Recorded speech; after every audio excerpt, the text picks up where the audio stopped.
नमस्कार दोस्तों, आपका स्वागत है हमारे शो में जिसका नाम है एक चाय हमारे साथ, जिसका स्पॉन्सर है उत्तम चाय एसोसिएशन विद थॉट पल्प। जो आज मेरे साथ हस्ती बैठी है उन्हें मैं नेता कहूँ या अभिनेता, उनका नाम है संजीव सतीचा। स्वागत है आपका। धन्यवाद। अच्छा, मैं सब कुछ छोड़ के पहले पूछूंगा कि ये आपको एक्टिंग का कीड़ा कब काटा? भैया ये गॉड गिफ्टेड है। बचपन से बस था तो उस टाइम रामलीला वगैरह करते थे। अच्छा। और करते करते बस वो कीड़ा बड़ा हो गया। मुंबई आ गए।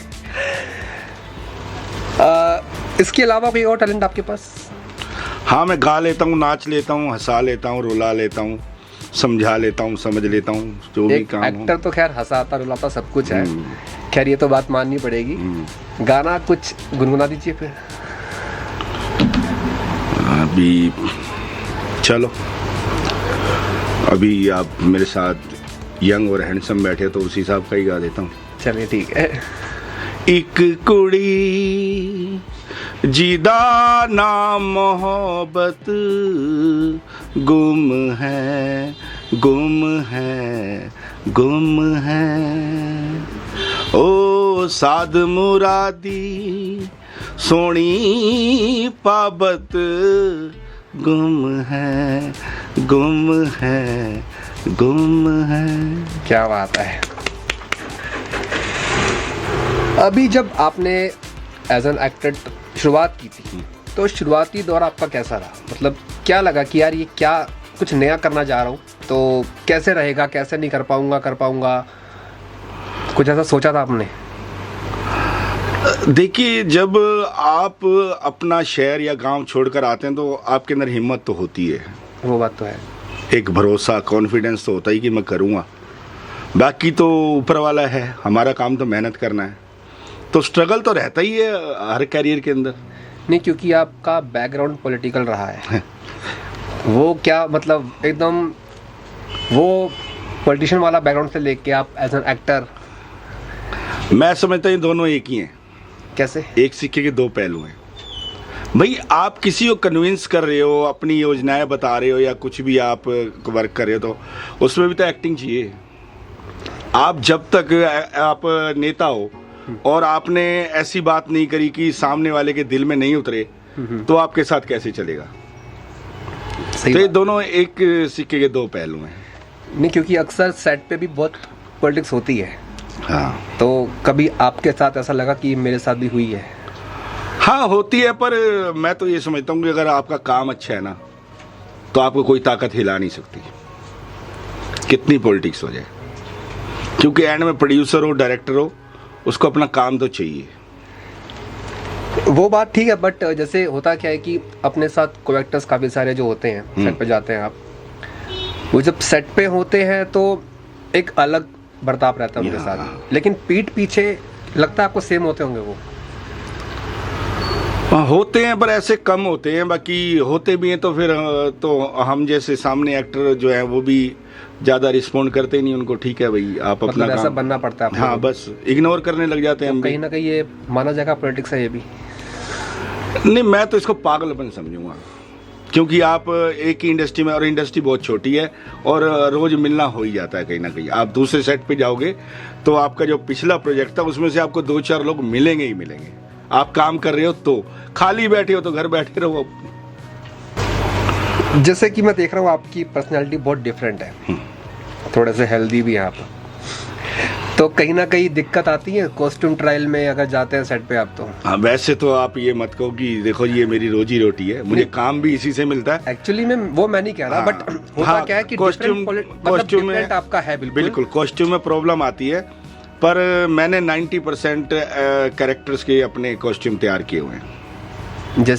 जैसे पुलिस वाला हो गया, डॉक्टर हो गया, शेफ हो गया, एडवोकेट हो गया, कोई ऑफिसर हो गया। तो ये सुपारी सूट है मेरे पास, अलग अलग कुर्ते हैं, चौधरी हो गया, सरपंच हो गया, पान वाला हो गया, हलवाई हो गया, कुर्ते हर किस्म के मैंने कॉस्ट्यूम अपने तैयार किए। इतने मतलब कैरेक्टर्स आपने करे हैं, मतलब पंडित का भी किया होगा, ऑफ कोर्स एडवोकेट का कर रखा है। सबसे ज्यादा आपको कौन सा पसंद है? मेरे को कैरेक्टर तो देखो सारे ही अच्छे होते हैं सर, सब में एंजॉय भी करते हैं, मज़ा भी आता है, पर मेरा एक सपना था कि मैं एक फादर का कैरेक्टर करूं।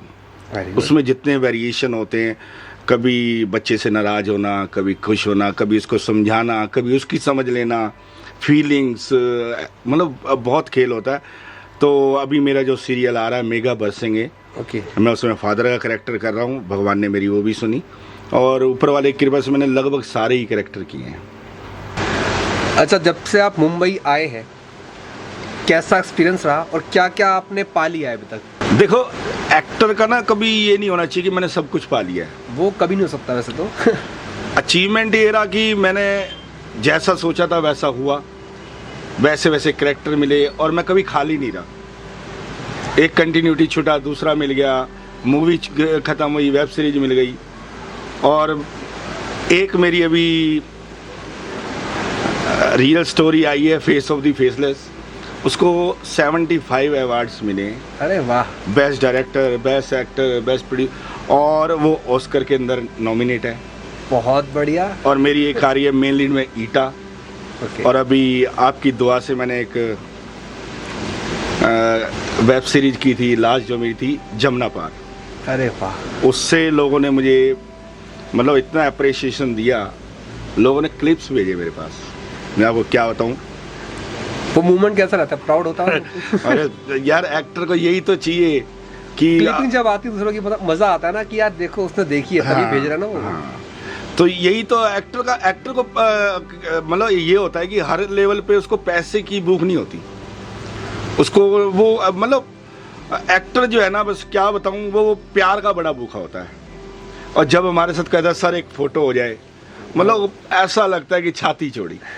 यही हमारी कमाई है, हम इसीलिए आए हुए हैं। अच्छा, पैसा तो आप किसी भी फील्ड में कमा सकते हो। बिल्कुल। आपके बच्चे, बीवी, बाकी परिवार वाले, वो सबके जब सब देखते होंगे आपको टीवी पे, फिल्मों में, तो वो कैसा फील करते हैं? देखो जी, अभी क्या हुआ, एक दिन मेरे बच्चे ने मुझे किस्सा बताया। वो कॉलेज में था, तो किसने कहा आपके पापा एक्टर हैं? तो वो बताता नहीं था भी एक्टर हैं। कहता हाँ, क्या हुआ?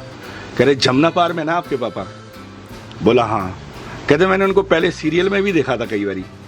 तो मतलब उस दिन आया तो मतलब ना उसके मतलब फेस एक्सप्रेशन ऐसे थे कि मतलब बड़ा प्राउड फील कर रहा हो जैसे मेरे पे। मैं कहा चलो, ये भी एक पॉजिटिविटी है। जैसे कि आजकल दौर चल रहा है सेल्फ ऑडिशंस का, क्योंकि पहले कोविड से पहले वाली बात हमेशा करता हूँ मैं कि कोविड से पहले कुछ और था, चाहे वो आराम नगर हो, चाहे वो अंधेरी वेस्ट हो, जहाँ पे ऑडिशंस होते थे। अभी वो बहुत कम है। जो ऑडिशंस अभी हमें स्क्रिप्ट आती है घर पर कि ये आपको एक स्क्रिप्ट दे दी है, अपने हिसाब से आपको बना के सेंड करना, सेल्फ ऑडिशन, तो आप अपने कितने एफर्ट्स में डालते हैं? मेरे को ये लगता है कि ये बहुत अच्छा हो गया है। वजह? क्यों? क्योंकि जब हम आराम नगर और या महाड़ा जाते थे तो स्टूडियो के अंदर ना भीड़ लगी रहती थी जहाँ पे ऑडिशन होता था। तो वहाँ अगर मतलब आप एक बारी टेक में, 2 बारी में नहीं दे पाए तो कहते ओके सर हम बता देंगे। पर अगर आप उसको घर में थोड़ा ध्यान से बनाओ या आपकी फैमिली कोऑपरेटिव हो, साथ देने वाली हो, तो 1, 2, 3 टेक के बाद ना निकल के आता है कुछ, उसमें आपके सिलेक्शन के ज़्यादा चांसेस रहते हैं। ये बात तो है। अभी आपके साथ ऐसे लोग हैं जो आपको सपोर्ट करते हैं? हाँ, मेरी देखो, मेरी वाइफ को मैं बोलता हूँ कि डायरेक्टर है, बेटा मेरा डीओपी है और तीसरा मेरा कॉस्ट्यूम देखता है। पूरी फैमिली कोऑपरेट करती है और ऊपर वाले की कृपा से 90% लॉक हो जाता हूँ। बहुत बड़ी बात है। तो आप लक पे बिलीव करते हो या पर अपनी मेहनत पर? नहीं, ये तो आपको मानना पड़ेगा, लक तो साथ साथ चलता है।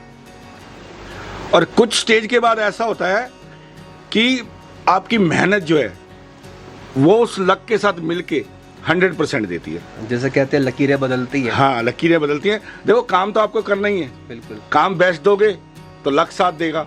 जब आपका एक्ट ही ठीक नहीं है, हाँ लक कई बार ऐसा होता है कि लुक और लक वो मैच कर जाए, उसको लक बोलते हैं ज़्यादा। और नहीं तो आपकी मेहनत और लक तो साथ साथ चलता ही है। मतलब ज़रूरी है कि अपनी मेहनत तो करनी वो तो करनी है। अगर आप अपना बेस्ट दोगे तो किस्मत आपका साथ देगी। आपका अब एक्ट ही बड़ा ढीला है। तो एक बारी क्या हुआ कि मैंने कहीं प्रोफाइल भेजी, हाँ जी, और यू बिलीव मी, तो उसमें मैंने ऑडिशन भी नहीं भेजा।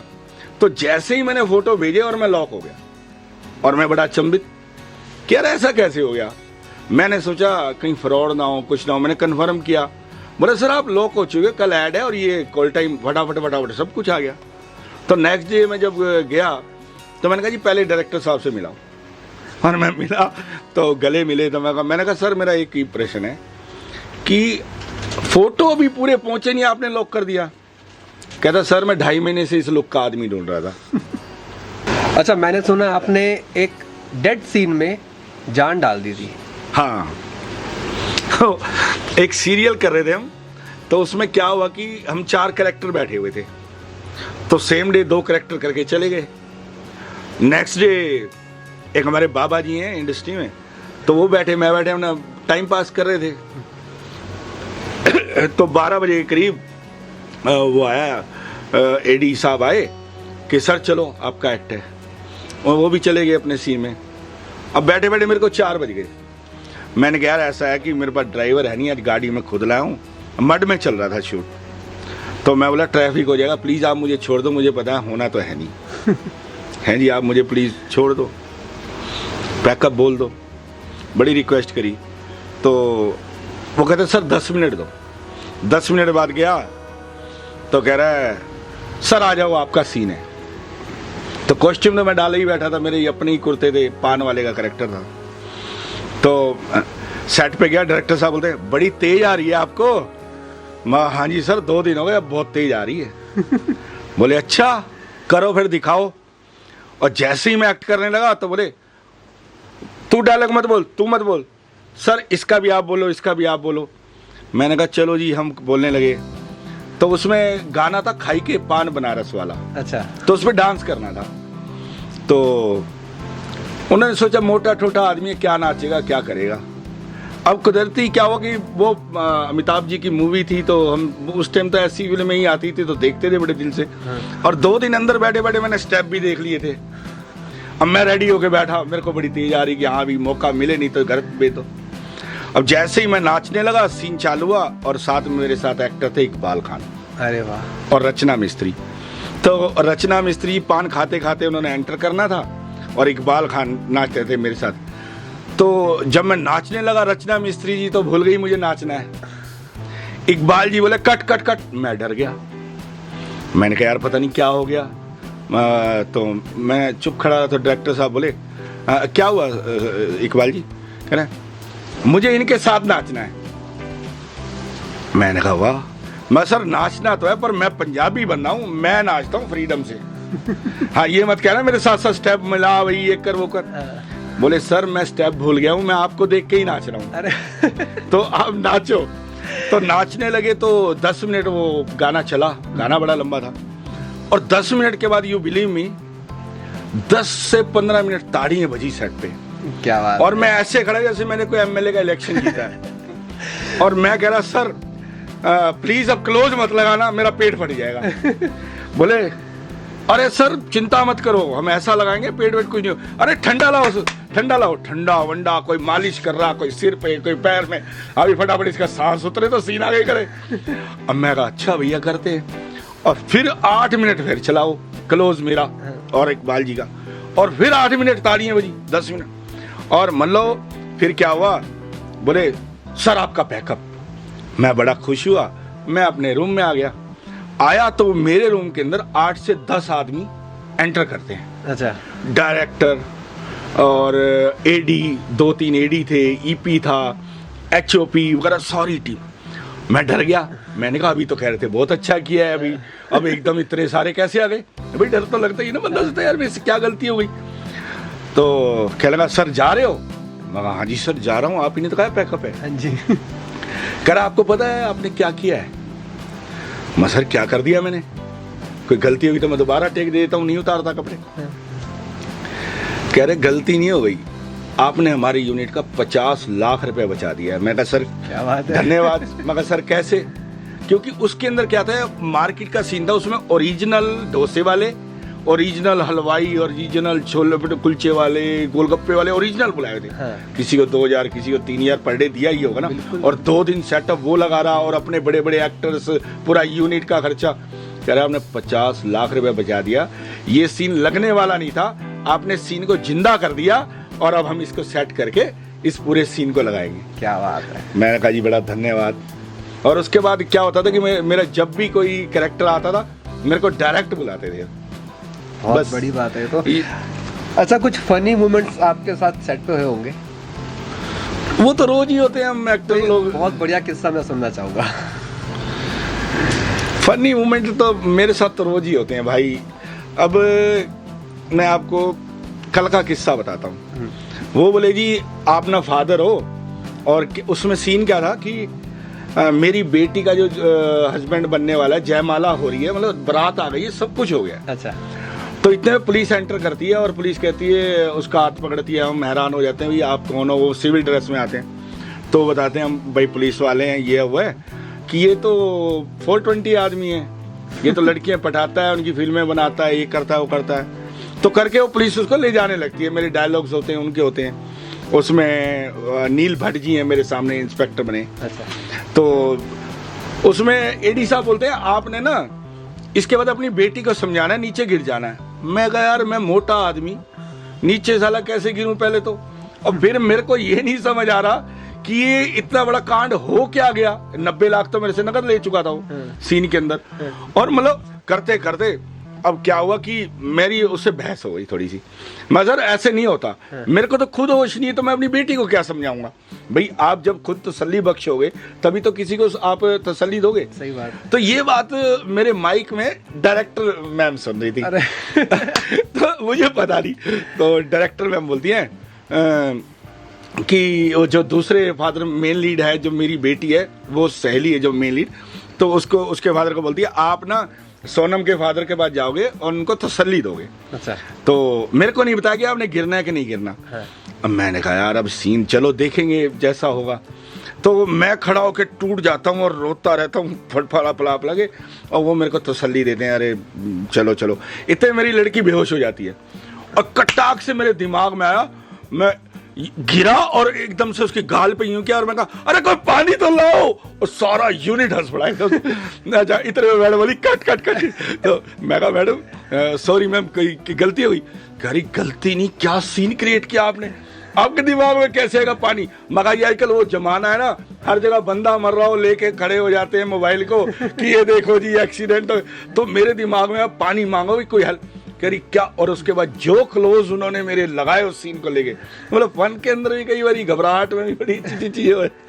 अच्छा, मुंबई में आप मामा जी के नाम से बहुत फेमस है।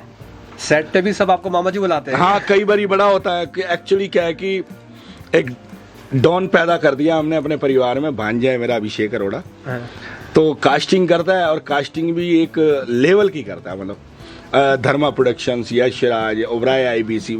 तो थोड़ा सा नाम है, तो देखो पूरी इंडस्ट्री आती है, देखो कोई ऑडिशन देने आता है, कोई काम पूछने आता है, और काम तो मिलता ही है लगभग लोगों को। तो और मैं ऑफिस बैठा रहता हूँ। अब जैसे वो मामा जी बोलता है सब मामा जी बोलने लगता है, और मुझे भी फील आता है कि मेरे जो चलो भांजे हैं तो इसलिए वो अब उनमें से क्या होता है, किसी ना किसी सेट पे कोई ना कोई मिल जाता है। हाँ। तो छुट्टे क्या मामा जी मामा जी, तो वो आदत होगी इंडस्ट्री में मामा जी के नाम सुनने का मजा आता है मामा जी। हाँ, मतलब अच्छा लगता मुझे भी। अच्छा, आप हम जैसे यंगस्टर के लिए जो भी नए एक्टर्स आने चाहते हैं, एक्टिंग करना चाहते हैं, उनको क्या राय देना चाहेंगे अपनी? उनको मैं 2 बातें बताना चाहूंगा जी।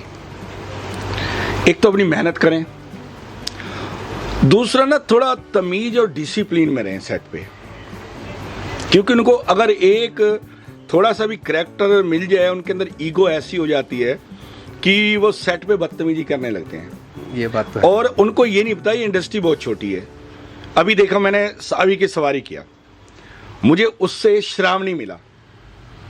सावी की सवारी से दूसरा बंदा दूसरी जगह गया जिसके अंदर मैं एक्ट कर रहा हूं फादर का, मेगा बरसेंगे। ओके। तो मैंने एक मूवी की फेस ऑफ द फेसलेस, मुझे उससे रॉबिन किंग मिली, ईटा मिली, और उनका एक और साउथ का प्रोजेक्ट है उसके अंदर भी मैं लॉक हूं। मतलब ये आपको सबसे पहले एक तो मेहनत करनी है, घबराना नहीं है। देखो टाइम तो लगता है, प्यार का पहला खत लिखने में वक्त तो लगता है, लंबी दूरी तय करने में वक्त तो लगता है। और आजकल सब है शॉर्टकट के चक्कर में, वो सोचते हैं जिन लोगों को पुरानों को काम नहीं मिला वो तो पागल हैं। हम बड़े दिमाग वाले हैं, मतलब वो शॉर्टकट मारने लगते हैं, अपने आप को ऐसा प्रूव करने लगते हैं कि पता नहीं हम कितने बड़े एक्टर हैं, या कितने बड़े घर से आए हैं, या कितना एक्सपीरियंस है लाइफ का, कैरेक्टर्स का, मतलब ओवर हो जाते हैं। और ऐसा ही वो सेट पे बिहेव करते हैं। थोड़ा सा एक्टर मिल जाए बढ़िया सा उनको, कोई कैरेक्टर अच्छा मिल जाए, उनका टेंट्रम देखने लायक होता है कि वो डायरेक्टर को डायरेक्टर नहीं समझते, और उसके बाद क्या होता है, इंडस्ट्री से कब बाहर हो गए पता ही नहीं लगता। आजकल रील्स का बड़ा जमाना है। हाँ। तो कहीं आपको मन में आता है कि मैं भी रील्स बनाऊं कुछ और जो होती है वायरल कुछ मैं भी कर दूं मामा जी के नाम से ही? हाँ, आता है, ये अच्छी चीजें हैं। देखो, इसमें कोई बुराई थोड़ी है। अगर किसी को मुंबई का रास्ता नहीं मिल रहा और उसके अंदर टैलेंट है, वो अगर अपने घर से इतनी बड़ी चीज करके दिखा रहा है, यार आसान है क्या रील बनाना? बिल्कुल नहीं। मिक्सिंग है, डबिंग है, एडिटिंग है, और किस एंगल से कैमरा लगाना है, क्या काटना है, क्या, ये मजाक है क्या? बहुत बड़ी कला है भाई। और ये बॉम्बे में सब अलग अलग लोग करते हैं और वो अकेला खुद करता है। ये बात है। और इवन वो किसी अनजान आदमी को पकड़ा देता है कि भाई तू कैमरा चला दे यार प्लीज, तू चला के खड़ा हो जा। कई बार तो प्रॉपर मिल जाते हैं, नहीं तो कहता भाई तो कैमरा पकड़ ऐसे स्टैंड पे ना वो बटन दबा दे। तो भाई ये बहुत हिम्मत का काम है, मैं अप्रिशिएट करता हूँ, मेरा भी दिल करता है, पर यूँ समझ लो कोई टाइम की भी थोड़ी कमी रहती है, और जो मैं सोचता हूँ वो देखता हूँ मैं वो पहले ही चल रहा है। तो थोड़ा बहुत बड़ी बात है। हम सोचते बात मतलब सोचने से पहले हमारी चीज वो दिख जाती है। हाँ। रील के ऊपर ही। और मतलब ये मैं अप्रिशिएट करूंगा इस चीज के लिए कि उन बच्चों की हिम्मत है यार। कहाँ बैठी है बिग बॉस के अंदर आई हुई है लड़की, और कहाँ वो बिहार से बिलोंग करती है, अनपढ़ है, छोटे से गांव से है, और देखो आज वो बिग बॉस के अंदर बैठी है। भाई ये बात सोच देखो उसकी कितनी बड़ी, अगर वो पढ़ लेती तो क्या करती है। ये बच्चों का अप्रिशिएट करना चाहिए, बहुत अच्छी चीज़ है, इससे हमारी इंडस्ट्री में कोई फर्क नहीं पड़ता। इंडस्ट्री तो अपनी चल ही रही है बढ़िया। अच्छा, आपकी कोई इच्छा कि मैं इस एक्टर के साथ काम करना चाहूँगा? देखो वो तो अब इंडस्ट्री के मेरे साथ भी है कि मैं जो सब जा चुके हैं, जैसे राजेश खन्ना जी जा चुके हैं, उनके साथ मेरा बहुत मन था कि मैं कुछ इनके साथ करूं। अभी बचे हैं अमिताभ बच्चन जी, मेरा बहुत शौक है मैं यार उनके साथ कुछ तो करूं, एक ऐड क्यों ना कर लूं। मैंने एक उनके साथ ISPL का ऐड किया था। अच्छा। और उन्होंने अपने पेज पे डाला, 3.5 मिलियन लोगों ने देखा, और ISPL के उसी दिन उन्होंने कोई 4-6 ऐड बनाए थे अलग अलग तरीके से। अच्छा। जिसमें सबसे ज्यादा मेरा देखा गया। अब कहानी जो आपने कही कि आपका दिल, मेरा दिल इतना दुखा कि मैं अमित जी से मिल नहीं पाया उस दिन। अरे, क्योंकि अमित जी ने अपने जिसके साथ जो शॉट देने थे वो एक साइड दे के चले गए। अब हम बैठे इंतजार में कि अमित जी फ्री होंगे या क्लोज के बाद या लंच के बाद मौका लगेगा तो मिलेंगे या कुछ सुनेंगे सुनाएंगे, नहीं तो एक फोटो तो लेंगे ही। बिल्कुल, क्योंकि उनको देखते हुए बड़े हुए हैं। तो बस ये मेरा अरमान रह गया, और ऊपर वाले की कृपा से मैंने कई एक्टर स्टार्स के साथ काम किया है और अच्छे। मेरी बस यही एक दिली इच्छा है कि मैं अमित जी के साथ काम जरूर करूँ। चलो, हम चाहेंगे कि इस शो के जरिए अमित जी देख ले तो आपको फोन करके बुला ले कि आज कुछ करते हैं। हाँ, आपकी क्या सुन लें। बिल्कुल। लवलेश जी, अभी ना मैं रील्स की जो बात कर रहा था, मैं आपको भी बधाई देना चाहूंगा और आशीर्वाद देना चाहूंगा, दुआ करना चाहूंगा ऊपर वाले से कि आपने इतनी हिम्मत करी, कि आपने चैनल बनाया, इतना सब आपने इकट्ठा किया। मैं आपको इसके लिए भी ढेरों ढेर बधाई दूंगा। आप भी बधाई के पात्र हैं। Thank you. और भगवान करे कि आपका चैनल दिन दुगनी चार चौगनी तरक्की करे, और जो आपको सबसे पहले स्पॉन्सर है उत्तम चाय वाले, उनको भी 4 चौगनी तरक्की दे। सो हमारी ये जो उत्तम चाय स्पॉन्सर, उनकी साइड से हमारी साइड से एक छोटा सा गिफ्ट आपको। धन्यवाद। तो उत्तम चाय पियो, लंबी लाइफ जियो। बहुत टेस्टी चाय है, इससे पीछे ऑफ कैमरा में पी चुका हूँ। धन्यवाद। आपसे बात करके बहुत मज़ा आया सच में। आई होप जो व्यूअर्स हैं उन्हें भी कुछ सीखने को मिला होगा, आपसे बहुत कुछ सीखने को मिला होगा ऑफ कोर्स। तो प्लीज़ यार, हमारे इस अपने हिम्मत जो हमने जुटाई है करने के लिए, सोचा बहुत हिम्मत है भाई, उसके लिए आप प्लीज़ ये लाइक शेयर और सब्सक्राइब जरूर कर दीजिए। जरूर करना भैया। Thank you so much. ये कहना आसान है, आपको पता नहीं है हम 2 आगे बैठे हैं, 25 पीछे बैठे हैं, सब मेहनत करते हैं। तो थैंक यू सो मच हमारा शो देखने के लिए। इसका उत्तम चाय हमारा स्पॉन्सर है और इन एसोसिएशन विद थॉट पग। Thank you so much. धन्यवाद।